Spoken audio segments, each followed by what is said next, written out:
been looking for someone to speak to and bring into our little directors meetings and room. For me, as the MD of the Fort and as a young MD, I was at the point where, my business was in a tough situation. The stakes were really high. My relationship with my business partner was at a point that things were starting to teeter a little bit, and I was at the point as a young MD where I was going, I wish I had a boss. I wish someone could tell me what to do right now, because I'm feeling a little scared. I don't know. I'm in uncharted ground. And I was talking to people and saying, like, I think we should get bought into, and I wish I had a board of directors that I needed to account to on a quarterly basis and take financial targets to, and say, this is how I operate, and get nailed for it, and say, you did this wrong and you did this right, and this is where you can improve. And I said I needed that counterpoint to the sort of energy and passion that we would then bring to the job.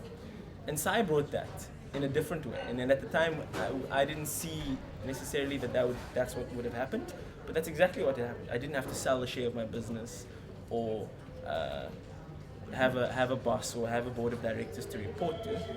We needed to have someone to account to and speak to, and be accountable to someone else besides us. And I think that's something that I think many entrepreneurs can relate to, is that just to have that third person in the room that helps you set goals and helps you be really steadfast along that journey to achieving it.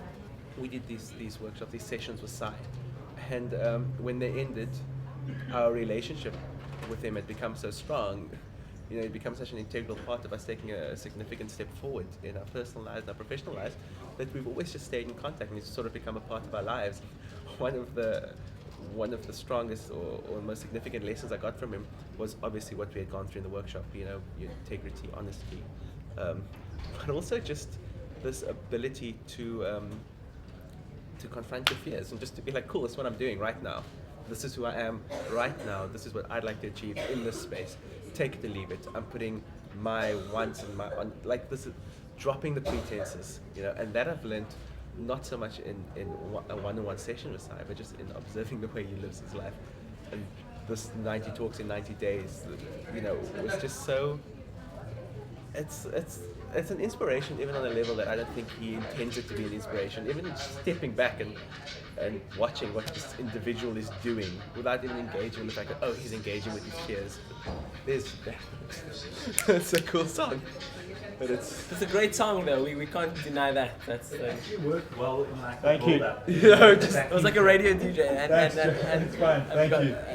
And Sai Ekin now. exactly. It's It's just it's weird. I think I think that his presence and his entity in our lives, even as a friend, has just been like, wow. Here's someone that's showing us how to live. Like, you could be so cynical, step back and just completely laugh at it. Or you could be like, you know what? That's actually pretty cool that he's just doing that. Like this sort of example. There's no cheesy sort of like, this is what I'm telling you and this is how I live my life with Sai. It's like he lives by the standards that he expects you to live by.